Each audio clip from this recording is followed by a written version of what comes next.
하나님 말씀 시편 119편 129절에서 136절 말씀 교독합니다. 129절 말씀 제가 먼저 받들어 봉독드립니다. 주의 증거가 기이함으로 내 영혼이 이를 지키나이다. 주의 말씀을 열므로 우둔한 자에게 비추어 깨닫게 하나이다. 내가 주의 계명을 사모함으로 입을 열고 헐떡였나이다. 주의 이름을 사랑하는 자에게 베푸시던 대로 내게 돌이키사 나를 긍휼히 여기소서. 나의 행보를 주의 말씀에 굳게 세우시고 아무 제약이 나를 주장치 못하게 하소서. 사람의 압박에서 나를 구속하소서. 그리하시면 내가 주의 법도를 지키리이다. 주의 얼굴로 주의 종에게 비치시고 주의 윤례로 나를 가르치소서. 저희가 주의 법을 지키지 아니하므로 내 눈물이 시냇물같이 흐르나이다. 아멘. 눈물이 시냇물같이 흐른다. 말씀을 지키려고 헐떡였다. 입을 열고 헐떡였다. 보니까 또 아무 제약이 나를 주장치 못하게 해달라 하는 이런 표현들, 참 갈망하는 모습이 아닌가.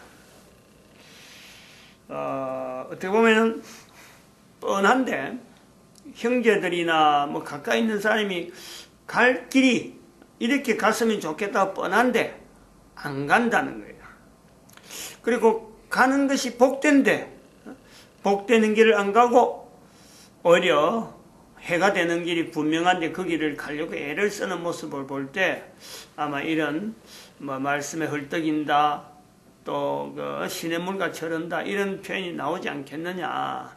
그런 어떤 중심을 한번 다들 한 번씩은 다 경험해 보시리라 믿는데, 보는데,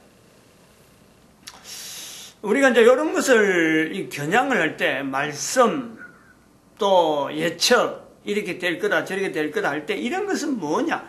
이런 것을 우리는요, 역사 시대이기 때문에 그래야 되는 거예요, 역사 시대. 뭐냐면, 앞에 있는 기록, 앞에 전례의 어떤 사건, 이것이 내한테 각인이 되어 있기 때문에 그걸 비추어서 다른 사람의 상황에 비춰보면은 틀림없는데 왜 안 갈까? 내가 이제 안타까워한단 말이에요. 근데 앞에 있던 역사가 전혀 없이 새로운 일을 하고 있는데 눈물 흐르고 갈등 느끼고 할 이유는 없어요. 역사 시대다. 이러한 것을 우리가 역사 시대라고 할 때 우리가 지금 현재 있는 시대를 역사 시대라는데, 역사 시대란 이렇게 말을 딱 하면은 우리는 또 한마디로 탁 이렇게 반발해야 됩니다. 그럼 역사 시대 아닌 때가 있었다는 거냐 이거죠.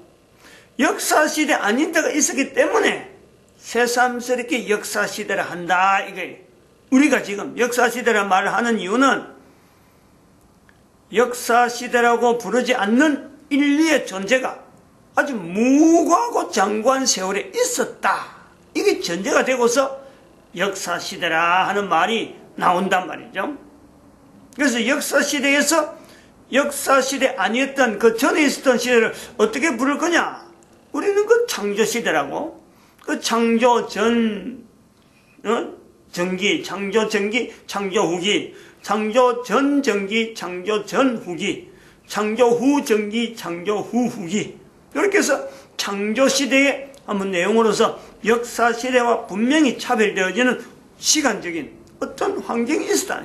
그게는 왜 창조시대를 하느냐, 역사시대를 하느냐, 역사시대의 기준이 되어지는 기록물, 이게 기록물이 있으니까 전대의 기록물을 후대에서 보고 이런 내용을 볼 때 우리가 앞으로 있을 일에 추측하고 이런 일에 전일에서 비추어서 앞으로 이런 일하고 우리가 생기면은 어떻게 대응하자, 요래 되어지는 것이 우리 인류사는. 근데 창조시대는 기록물이 전혀 없었다 할 정도의 시대. 창조시대에 대한 기록물은 역사시대에 이르러서 기록물이 되어진 걸 가지고 비추어서 이런 내용은 있었다면 이거는 창조시대를 하자. 기록물은 없는데 하나의 기록물이 창조시대를 나타낸 여러 가지 내용을 두고 비로소 역사시대에 창조시대라는 역사시대와 구분되는 시대를 이렇게 구분할 때 그 창조시대, 이거 외에는요, 역사시대에 대응되어질 수 있는 내용이 없다, 이거죠.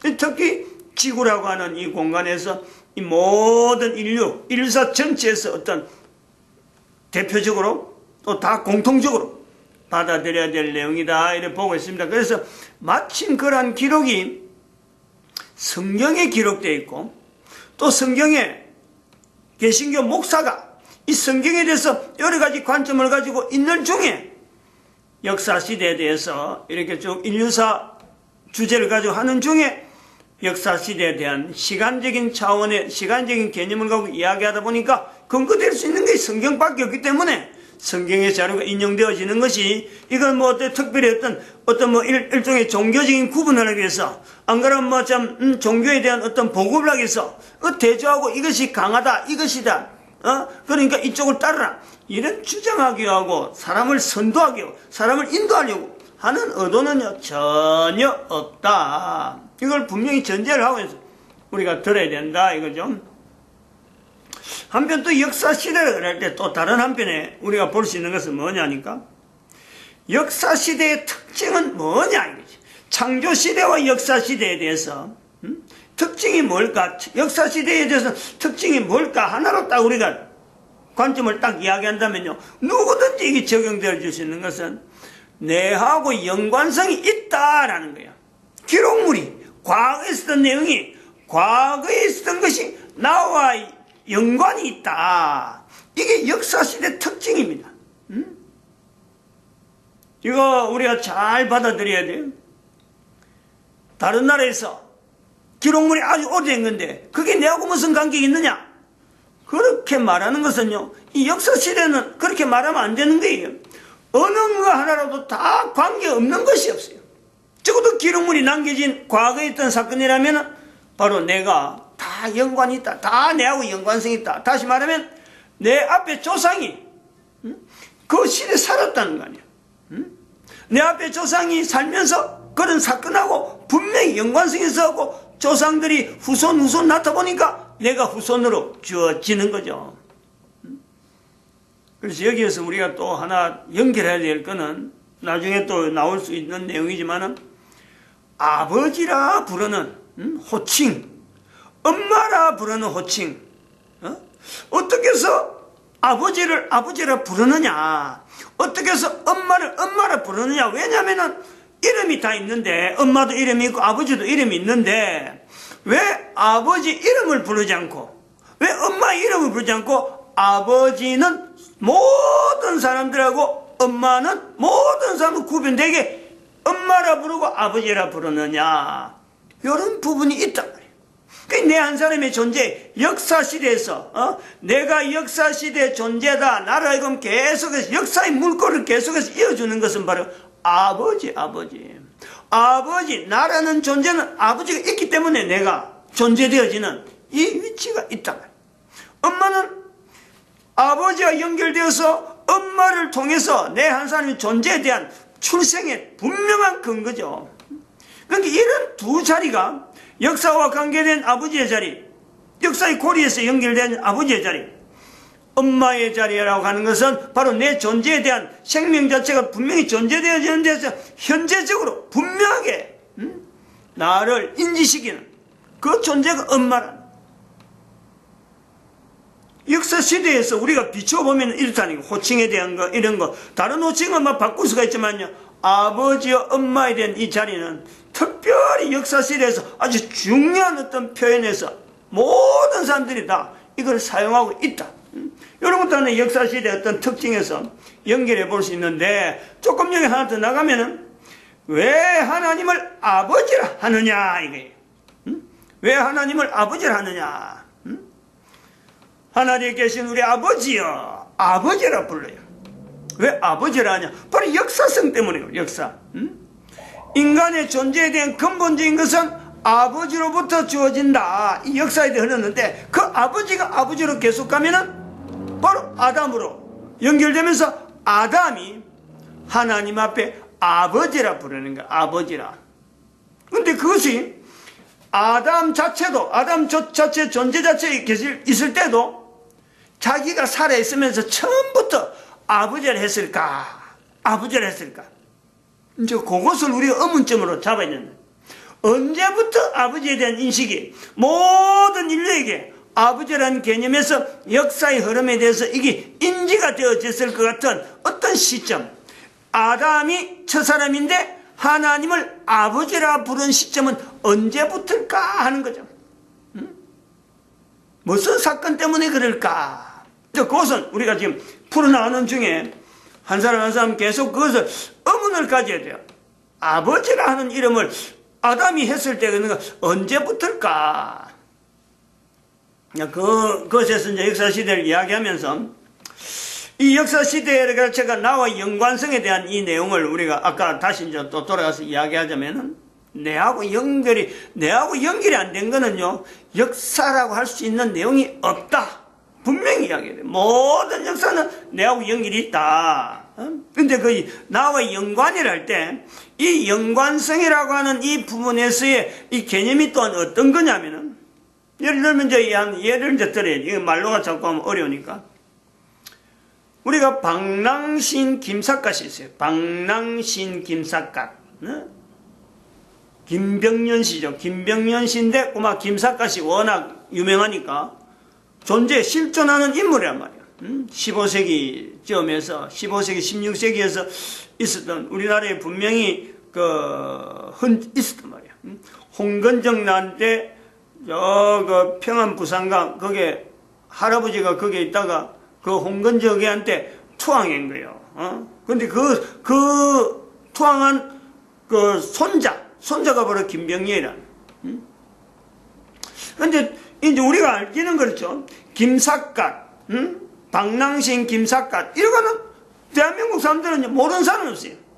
역사적인 인물인데 대한민국 사람 모르는 것은 이런 거는요 내하고 관계에 있어가지고 이건 아주 객관적인 그냥 어떤 마참 하나의 객체라고 하는 이 개념을 두고 있기 때문에 내하고 연관성은 그렇게 깊지 않아요. 그건 내가 안다. 대한민국에서 이런 일이 있었다. 우리 대한민국이라 하는 정도의 이런 정도에 아는 거죠. 그런데 조금 더 이제 조금 사실을 근거해서 전후 사실로 이제 조금 더 들어가면은 이제 앞에 그는 단순한 표현으로 우리가 그런 표현을 할 수 있는가 하면은 조금 더 깊이 들어가면은 아까 제가 말씀드린 홍건영 나한테 있었다란다.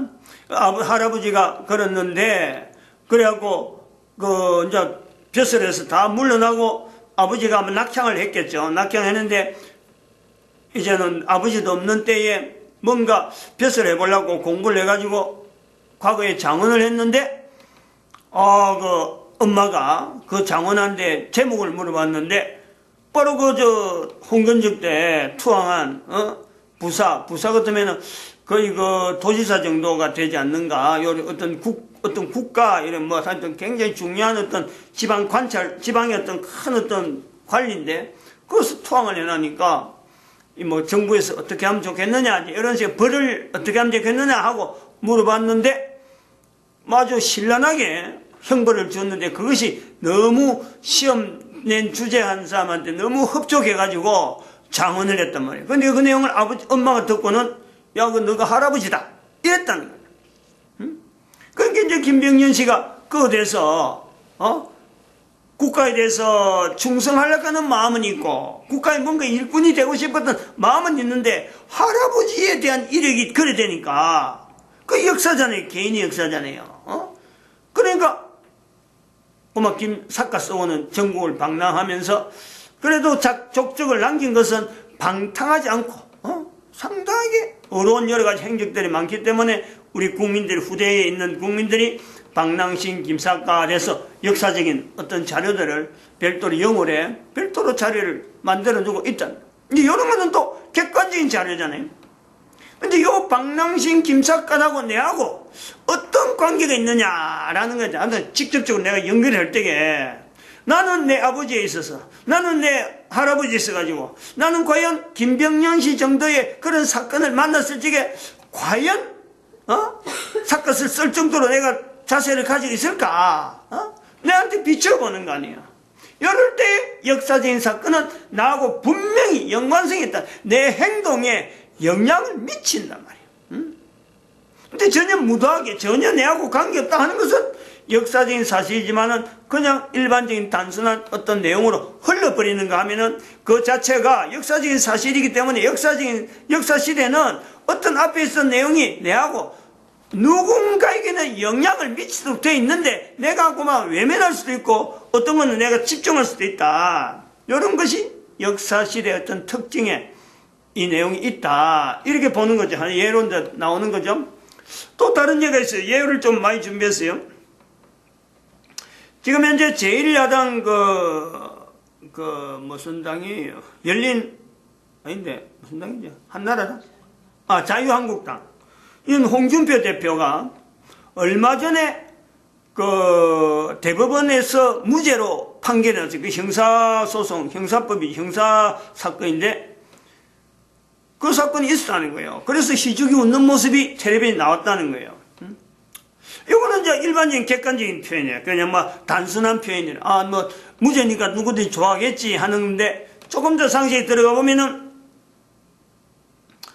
홍준표 씨가 그렇게 대부분까지 올라갈 정도, 1심에는 지고, 2심에는 무죄, 3심에 무죄, 이래갖고 이제 지금 현재 무죄로 나왔던 그 자체로 해갖고 정치적으로 굉장히 어떤 족쇄가 풀렸다 하는데, 문제는 왜 그런 데로 갔느냐, 이게. 왜 형사건으로 해갖고 법원에 들어갔느냐 할 때는 근거가 성완종 씨라는 사람이 자살했는데 수첩에 홍준표 해가지고 1억 돈이 글자가 딱 적혀가 있는 거예요.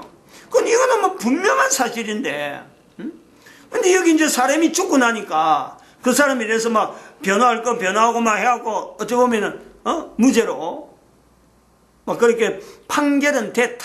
판결이 됐기 때문에 무죄다. 이제 여기서는 또 조금 이제 사실적인 내용하고 우리가 역사적인 내용을 가지고 이야기한다 하면은, 그럼 내 개인적으로 이 도대 사건에 대해서 개인 누구든지 판단해 보는 거예요. 분명한 근거가 뭔가는 뇌물 내지는 뭔가는 사죄의 내용이 있는데 그것 자체가 자료가 있기 때문에 그런데도 불구하고 무죄가 됐다는 것에서 석연치 않게 보는 사람이 있는가 하면 법정이 그럴 수도 있지 하고 석연치 않는 거예요. 법정 자체를 좀 이렇게 별로 신임을 못하죠. 또 한 사람은 다르게 여러 가지 볼 수 있겠지만은, 여러 가지 다양한 시각으로 정치인이니까 다양한 현적으로 볼 수 있겠지만, 제 같은 경우는 또 보는 게 다르는 거예요. 또 그런 비슷한 사람이 있겠지만은, 희죽이 웃는 모습이 뭐냐 이거지. 대표가 지금 그 분명한 사건 앞에 분명한 사항이 있는데 이것을 희죽이 웃어가 되느냐. 모든 사람들이 다 알고 있는 내용인데 어떻게 공인이 그런 내용의 앞에서 희죽이 웃는단 말이냐. 얼마나 경박한가. 판사 앞에서 무죄되는 게 중요하냐. 안 그러면 진실이라고 하는데 자기 스스로가 당당하게 전혀 근거 없는 내용에 어떤 얼토당토 안에 만약 그렇다면 자기가 대신 뭔가는 고소할 만한 고소한 내용에 대해서 말이요, 아주 사건화시킨 어떤 내용에 대해서 직접적으로 뭔가 항의하고 강하게 자기를 어필해야 되는데 그건 하지 않고 그냥 슬그머니 웃고만 만다는 거는 뭔가 모르게 진실하지 않다. 저런 사람 앞에 당을 맡기고 있는데 저 당을 계속 밀어줘야 되느냐 하는 어떤 개인적인 요소가 있단 말이에요. 이런 개인적인 내용을 갖고 또 연결해보는 게 역사시대. 그 역사시대라는 건 바로 이런 부분이 있단 말이에요. 또 하나 더 있어요. 문재인 대통령이 현재 대통령이에요. 미국을 방문했어요. 미국을 방문한 중에 어떤 미국의 군인들이 있는 데서 어떤 묘지인가 거서 유엔 한국 전쟁 기념 거인가 해서 거기서 연설을 했어요. 한국 대통령이 갔으니까 아마 그런 자리가 베풀어지지 않겠나 했는데 거기에서 언급을 하는 내용이 다는 안 들었는데 그 대충 메모지에 해놓은 내용을 내가 봤는데 연설 내용을 내가 다 들은 건 아니고 제목만 이래 본 거예요. 한국 전쟁의 장진호 전투를 언급을 했어요. 장진호 전투라고 했어요. 장진호. 그 내용을 언급하면서 거기에 미군이 엄청난 희생을 하면서 지켰기에 흥남부두, 어떤 흥남부두 철수가 있어요. 흥남 철수 사건인데, 그 흥남 철수에서 자기 아버지가 그게 있었는데, 아버지가 남쪽에 나왔기 때문에 자기가, 오늘날 남쪽의 대통령이 됐다. 요 이야기를 연결시켰다는 거예요. 요 연설 내용이 주로 그런 내용. 그러니까 미국 국민들이 문재인 대통령한테 굉장히 호의를 갖고 반응을 하는, 호감을 갖고, 장진호 전투를 기억하면서 미국 사람들 일하구나, 이래 됐다는 거죠. 요거는 이제 사실적인, 아니, 지나가는 어떤 이런, 좀 객관적인 내용을 갖고 이야기하는 그런 내용이란 말이에요. 그런데 요걸 갖고 이용한다는 거죠. 역사시대에 이용하는 사람 입장에서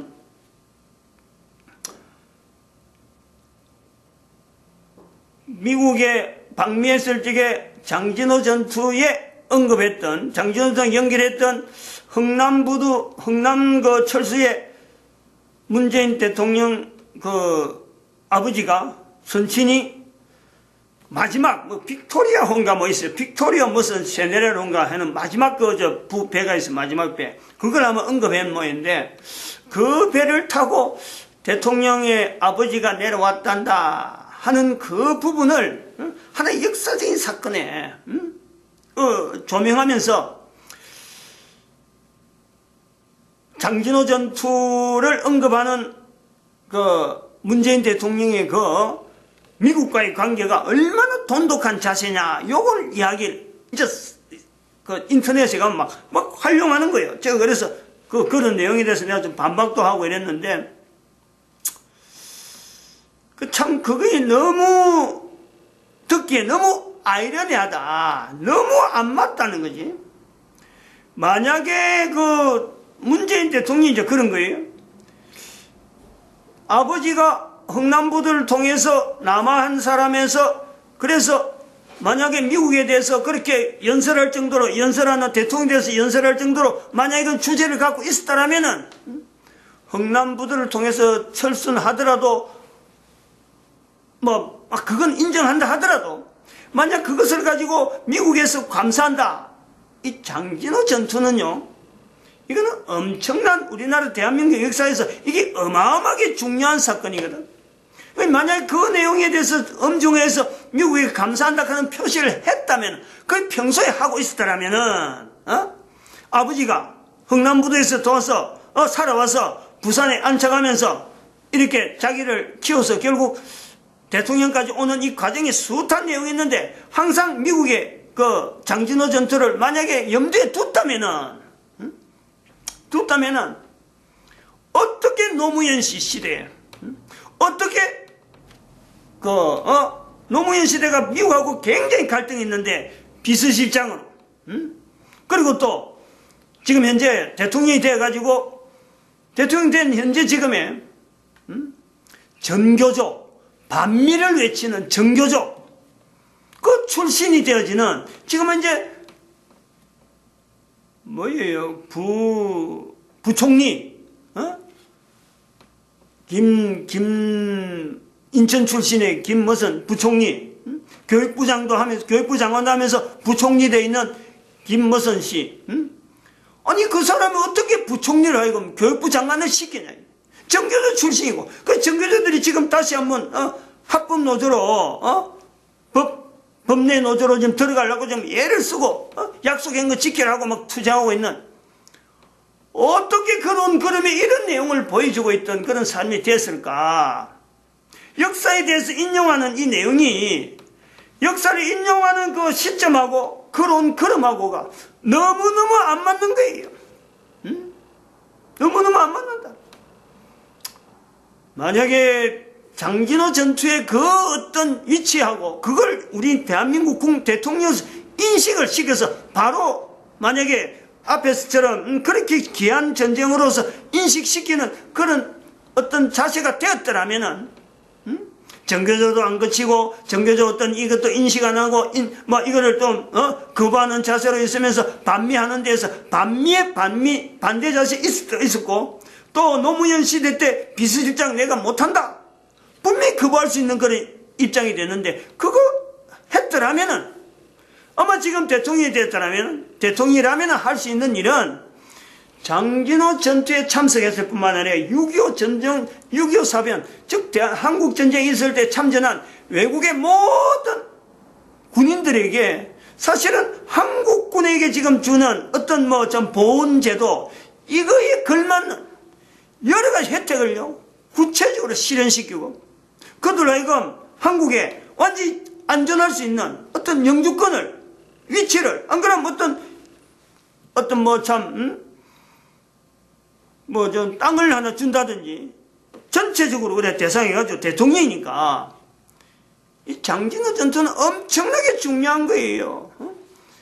어마어마하게 미군이 피해를 입은, 근데 미군이 거기서 장진호에서 버텼기 때문에 흥남 철수가 가능했고, 그리고 이 6.25 사변 때 남쪽에서 다시 한번 휴전선 이쪽으로 반격할 수 있는 이런 계기가요 나타났던, 중공군이 들어갔으니까. 그때 그전에는 북한군하고 싸웠는데 중공군이 들어오는, 그래갖고 밀리는데 장진호에서 막아줬거든. 1950년 11월 27일인가 26일인가 그래요. 11월 26일 그때부터 거의 한 보름 정도의 싸움인데 어마어마합니다. 이거는 대한민국 역사, 지금도 역사서에 기록이 될지 모르지만 이거는 역사 기록이요 분명히 언급을 해야 돼요. 근데 지금 국정교과서에 이 내용이 언급을 해야 되는데 아마 이 상당히 지금 국정교과서가 애매한 이런 위치에 있는 것도 지금 문재인 정부하고 상당히 관계가 있거든. 이런 내용에 역사에 대한 내용에 대해서 이 개인이 이걸 과연 내가 어떻게 받으니까 하지 않을까, 이 부분에서 언급되고 마찰이 있는 것이요, 이게 바로 역사 시대라는. 그리고 이거는 객관적인 분이기 때문에 누구든지 동일한 역사에 대해서 어떤 그 부분에서 진실에 대한 내용을 접근할 수도 있고, 또한 진실에 대해서 거짓으로 포장할 수 있는 이 요소가 또한 있는 것이 역사 시대라 하는 거죠. 다시 우리가 지금 이제 주제에 다시 들어가 보면은 아담에 있는 존재, 아담이 있는데 그 아들 되는 아벨의 피살 사건, 그로 인해서 아담의 행고에서 연결되어져서 영향으로 나타날 수 있는 내용이 나이가, 아담이 셋을 낳고 아담이 아들을 낳아서 아벨을 대신한다 하는 이런 표현. 그리고 거기서부터 나이가 나옵니다. 나이가 130세라는 셋을 낳고 내가 아벨을 나와 같은 하여튼 자기하고 연결해서 셋을 낳고 그때가 130세다 하는 나이가 나온다는 거예요. 이런 부분에서 아벨의 죽음에 대해서 아담이 가지고 있는 역사적인 사건, 자기만 알고 있는 데서 그냥 쑥 무마뜨리려고 했는데 아무 표시를 안 하려고 했는데, 이것이 자손들로 인해서 아들, 딸들을 통해서 계속해서 좀 이렇게 요구하는 그 내용이 사람이 죽지 않는 데서 죽음이 나타난 이 내용을 설명을 해달라. 도대체 어떻게 해서 이런 일이 생기느냐. 그전에는 전체가 다 하나님의 창조로 하나님이 하셨다 다 설명이 되는 건데, 죽음이라고 하는 것은 인간에게 없던 내용으로서 하나님이 하셨다는 것을 지금까지 한 번도 언급이 안 났는데 사건으로 나오니까 도대체 이것이 어찌 된 거냐. 하나님은 여기에 대해서 전혀 언급을 안 했느냐. 만약에 이것을 하나님이 허락했다면 하나님은 지금까지의 하나님은 창조, 만들고 그것이 계속 영존이거든. 영존. 하나님이 만들기 때문에 계속 가는 거예요. 그 중심에 인간이 있는데, 인간의 사이에서 죽음이라는 것이 나왔다는 것은 당시에 있는 사람들에게도 이게 어마어마한 충격의 사건으로서 하나의 시작될 수 있는 거예요. 이런 일이 있을 수 있는 거, 앞으로도 계속 있는 건가? 안 그러면 이건 도대체 뭔가? 마치 우리가 지금 만나는 사고처럼 한 번 사고로 끝나는 거냐? 도대체 이것이 어떤 거냐? 요기에 대한 근거는요, 아담이 밝혀야 되는데, 아담이 입을 다물고 있었던 죽음에 대한 분명한 언급을 하나님이 하신 것에 대해서 나타내었다. 설명했다.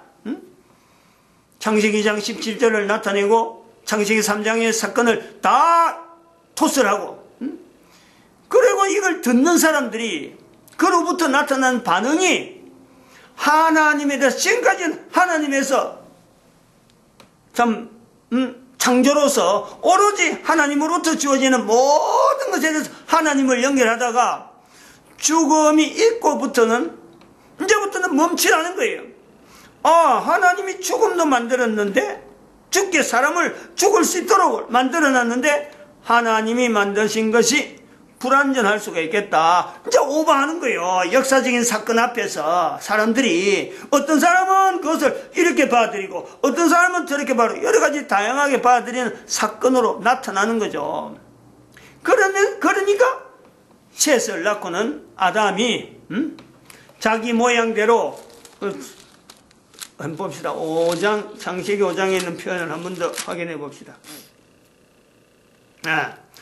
아담이 5장 3절에 아담이 130세에 자기 모양 곧 자기 형상과 같은 아들을 낳아 이름을 셋이라 했다. 그 앞에 아벨 다음으로 가인과 아벨 다음에, 또 가인 다음에, 가인은 제일 먼저 나온 건 틀림없을 거고 아벨 사이에 남자들이 있을 수가 있어요. 그리고 가인과 아벨만 딱 세워놔놓고 이제 두 사람 했고, 안 그러면 남자들이 없다 하더라도 아벨 이후에 셋 사이에 어마어마하게 많은 남자들이 있단 말이에요. 그 사람들이 전부 다 여기 창세기 4장으로 가보면은, 창세기 4장 18절에 에녹이 나오고, 또 그 다음에 19절에 라멕이 나오고, 이렇게 많은 사람들이 나와요. 한둘이가 아니에요. 근데 셋을 낳고 자기 형상, 자기 모양대로 하는 이 표현은 살인 사건에 대한 이 내용이 아담에게 어마어마한 하나의 충격으로, 이 내용 때문에 아담이 아벨의 죽음에 대해서 고민하는, 어떻게 하면 이 내용을, 자기로 인해서 결국은 죽음이 이제는 다른 모든 것은요 하나님으로부터 만들어진 거예요. 사람들에게 인식되어지는 어떤 자기에 대한 어떤 그 압박감도 있는 거예요. 다른 것은 다 하나님 만드신 건 다 옳은 거, 다 좋은 거예요. 근데 죽음은 자기하고 관계된 것이 후손들에게 드러났을 거 아니에요. 그 지금까지 가지고 있던 근위, 제일 문제 있는 아버지로서 가지고 있던 그 근위가 사람들이 하나님에 대해서 잘못 말하고 하나님에 대해서 이렇쿵저렇쿵 말하는 그런 어떤 빈미를 준 걸 통해서 또한 자기의 근위도, 아버지의 근위도 영락없이 추락하는 거죠. 그러면은 아담이라고 하는 이 어떤 그 첫사람이 이 사건에 대해서 남겨진 어떤 흔적은 우리가 그걸 어디로 추정해 보냐, 나이라는 것을 통해서라도 이제 접근해 볼 수 있는 것이, 아벨의 죽음이 있음으로 인해서 아담이 아벨을 기념한다, 아니면 아벨을 기념한다는 정도가 아니지만은 1년이라고 하는 이 연대가 그동안에 뭐 해가 이렇게 바뀌는 이 내용을 이제는 표시하기 시작하는 거야. 자기가 깨달아서 내가 앞으로 죽을 때가 언제까지 될지 모르기 때문에 죽을 때가 언젠지 그때까지를 계속해서 1년에 한 번씩이 되든지 안 그러면 몇 년마다 한 번씩이든지 해서 표시를 놔두는데, 그것이 돌로서 남기는 표시로서 거석, 이제 문화가, 우리가 지금 이야기할 수 있는 거석 문화가 나타나는데, 이 고인돌이라고 하는 무덤이라고도 하면서 또한 제단이라고 부르는 두 가지 요소가 분류하는 이 거석 문화가 있다. 그래서 거기서 나오는, 우리에게 전해지는 이 표현이 무덤이다 하는 개념은 아벨을 통해서 나타나는 아벨의 죽음하고 연결되어지는 아담의 어떤 행위, 그것도 볼 수 있는 거죠. 무덤의 앞에 나타 표시될 수가 있고, 그러면 아니면 또 아담이 그렇게 표시한 내용 전체를 후대 사람들이 보고, 이게 아담의 무덤이다 라고 그냥 인식을 할 수도 있는 거고, 또 다르게 나오는 말이 제단이다, 제사 드리는 곳이다 하는 내용도 나온단 말이에요. 그럼 제사 드리는 곳이라는 말도 우리가 연결하면은 아담이 누구한테 제사하겠어요? 자기의 어떤 제사 드리는 마음, 아벨이나 가인은 양을 드리고 했겠지만 자기는 뭐 중간에 드릴 것이 아무것도 없는데 하나님 앞에 회개하는 자세, 참회하는 자세, 그런 자세의 연결이 평생 계속 이어졌던 그 흔적으로 오늘날 우리에게는 거성문화라 하는 내용이 나오지 않았느냐. 그리고 남겨둔 돌의 모양, 어떤 돌은 옆으로, 어떤 돌은 높이로, 길쭉하게, 어떤 건 넓이로 평평하게, 이런 거성문화의 모양을 보고 이게 10년 단위가 될지 100년 단위가 될지 하는 돌 모양을 보고 거기다 단위를 붙였을 적에 나이로 받아들이는 후대 사람들의 어떤 추정이 들어가서 나이라는 표시가 들어가 있지 않겠느냐. 얼마든지 지금 우리 시대에 우리가 얼마든지 접근할 수 있는 창조 시대와 역사 시대에 이었던 오발의 때는 요 내용에서요, 이거 나타나는 아담의 위치를 얼마든지 우리가 추정한다는 거예요. 여기 아까 우리가 조금 더 나가면은 바로 여기서 첫사람 아담이 하나님에 대해서 아버지라고 부를 수 있는 그 사건 전체에서 우리가 볼 때 어떻게 해서 아담이 아버지라고 하는 이 내용으로서 연결할까? 여기 우리가요, 여기서 제외시키면 안 되는 거예요. 여기 반드시 여기서 찾아야지. 다른 데 가가지고 어떤 자료를 보고 아버지가 시작됐다 이러면요, 우리가 크게 실수하는 거예요. 아버지라는 자리를 역사의 어떤 흐름에서 자기의 존재와 연결하는, 전대를 연결하는 분명한 자리가 아버지랍니다. 우리는 아담까지는 분명히 연결하는데 아담은 그러면 어떤 의미냐 이거지. 아담은 앞에 있던 사건, 가인의 아벨의 죽음 사건 자체가 없을 때하고 가인에 의해서 죽은 아벨의 사건을 바라보면서 자기로 인해서 나타나는 그 죽음이 들어오는 그 내용에 자손들이 죽음에 대해서 공포를 느끼고 죽음을 해서 하나님 앞에서 여러 가지 반항적인 표현으로 나오는 것을 보면서 아담이 하나님과 관계를 새롭게 정립하고, 그전에는 정립이 안 돼 있던 거예요. 그냥 자기는 그냥 있는 거예요. 호칭을 어떤 호칭으로 불러야 되겠는데 자기의 존재에 대해서 분명한 연결하는 그 내용에서 아버지라는 호칭이 나오지 않았을까 하는 것은요, 인간이라면 당연히 이렇게 해야 된다 이거지.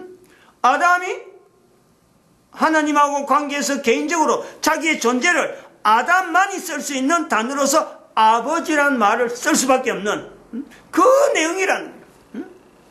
아담이 만약에 이 내용을 하지 않으면은 이 아버지란 말은 아담이 쓰지 않았다, 다른 사람이 썼다 그러면요, 이 아버지라는 개념이 굉장히 혼돈스러워요. 아버지가 유일하게 한 아들에서, 한 딸에서 아버지라 부르는 것은요, 그 존재에 대한 근본적인 역사적인 이음, 그 이었고 이어지는 이 내용에서 아버지지. 만약에 다른 사람이 아담이 아닌 다른 사람이 했다 그러면요, 이 아버지란 말이 이 사람은 이 사람을 아버지 이렇게 했고 저 사람은 이 사람이 또 이 사람도 아버지 이렇게 했다. 아버지란 말이 중국 같은 경우에 들어가 버리면요, 어떤 문화로 들어가 버리면 그 문화에 대한 내용을 가지고 해석을 가지고 아버지라고 하면요, 중국에는 수도 없는 아버지, 한 사람에게 스승도 아버지고 자기 낳아준 사람도 아버지고 어부 아버지도 있고 뭐 여러 가지 아버지가요 수도 없이 많아요. 그리고 영어적인 표현도 father in law, 장인도 아버지고, father in law, 법적인 아버지도 아버지고, 이런 어떤 법적인 어떤 그 질서를 주면요, 그 다 아버지. 그래서 아버지라는 개념이 우리 인류사에서 남아있는 어떤 그 내용에 혼란이 나온다. 이 아벨의 사건 이후에 아담의 고민, 하나님과의 어떤 자기의 피조물인데 피조물로서 하나님 앞에서 어떤 자기의 어떤 진실한, 어쩌면 가장 처절한, 그리고 이거는 고민하지 않으면 안 되는, 반드시 고민해야 될 시점, 그 시점에 막 터뜨려가지고 하나님을 향해서 자기 고백을, 비로소 피조물로서 하나님의 무릎 꿇는 그 표현이 아버지다. 이 내용을 우리는 성경의 주기도문에 예수님께서 알려주신 하늘에 계신 우리 아버지여, 우리 아버지여. 십자가에 달렸을 때도 예수님께서 아바 아버지, 엘리 엘리 라마 사박다니, 나의 아버지 나의 아버지, 나의 하나님 나의 하나님 어찌하여 나를 버리시나이까 하는 이런 표현에서 아버지라고 하는 그 간절한 아버지여 내 영혼을 아버지 손에 부탁하나이다 하는 이런 표현들, 이런 표현에 연결되어지는 아버지라는 단어에 대해서 오늘 우리가 같이 쓸 수 있다, 쓸 수 있다는 것 자체가 인간이거든. 이게 쓴다는 것, 아버지로부터 쓴다는 것 자체가 바로 역사시대의 시초로, 그때부터 우리가 아버지가 아담이 아버지를 썼기 때문에 우리는 계속해서 아버지를 통해서 온 인류가 공통대로 쓰고 있다. 아버지란 이런 호칭은 그냥 쉽게 그냥 지나가면서 이 어중이 떠중이 아무나 보고 아버지를 부르는 그런 호칭이 아니라, 마찬가지 엄마도 마찬가지예요. 어마하게 우리 인류사에는요, 선조로부터 내려오는 간단한 단어지만은 아버지와 엄마를 통해서 이 단어의 내용에 포함되어 있는 엄청나게 무게 있는 역사적인 함축이 분명한 그런 단어를 우리가요, 전체가 인류가 공유하고 있다. 이런 데서 우리가 역사시대에 대한 의미를 다시 한 번 더 고치시키는 그런 계기를 잡는다 이래 봅니다. 마치겠습니다. 기도드립니다. 할렐루야. 함께 하시죠.